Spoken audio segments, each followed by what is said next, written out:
This is also upper back, shoulder, all the way to the lat muscles. Really effective stretch for your back, right? To get this circulation.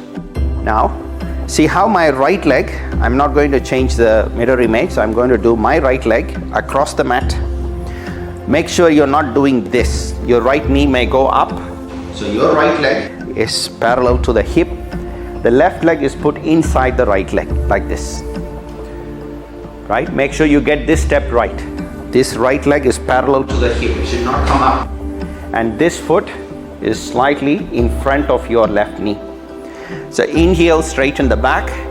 See my right hand further away from the hip to match the length of my torso.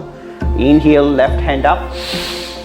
As we exhale, so the left arm stretch to the right side. The goal is to get the left shoulder to touch the floor and the right elbow, right shoulder to lift up. Now if you find this too intense on your shoulder, you can try this. Just simply place your chest and chin on the floor. This is where you start. Right? So you might have tightness in your IT band, glutes and the back. So even doing this can bring in a big stretch to the hip and lower back. Others, if you can, come out, repeat one more time, breathe in. See how my left arm opens out, and then see my right hand.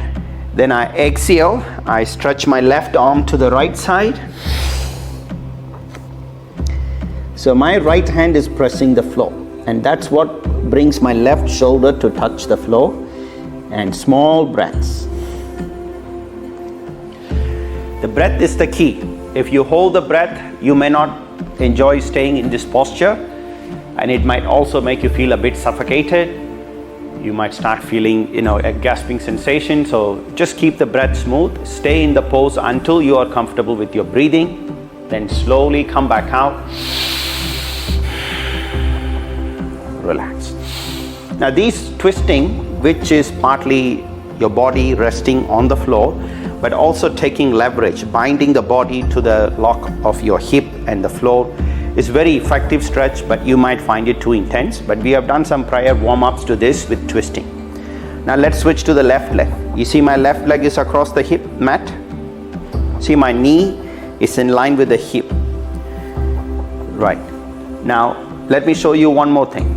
Some of you might keep this arm closer to the hip, and you might start doing it closer by hunching, and that puts so much compression to the chest. See this here? I lengthen and I don't hunch. I match the length of my torso where I place my shoulder down, and then I push.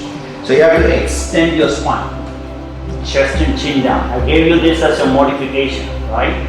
So you can always wait for the chest to touch the floor.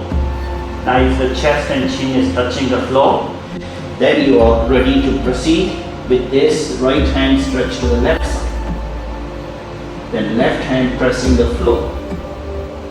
Look up to the ceiling.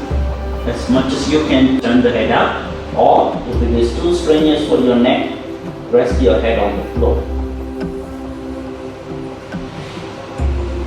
Let's slowly come out. Take a deep breath. Open the arms and the chest one more time. Inhale. One more inhale. And you exhale. Press the left hand on the floor. Lift your left shoulder up. Look to your left side. Very good. These postures actually helps kind of really squeeze the body, circulation to all parts of your body, provided your breath is still moving, you're not holding the breath, and you don't need to make forceful breaths. Small, subtle breaths are good. Come back out, please. Relax. This really frees up the tension around the spine. You actually feel like your spine feels a lot more mobile, agile with these other postures, especially before doing back bending postures. Work on these twistings.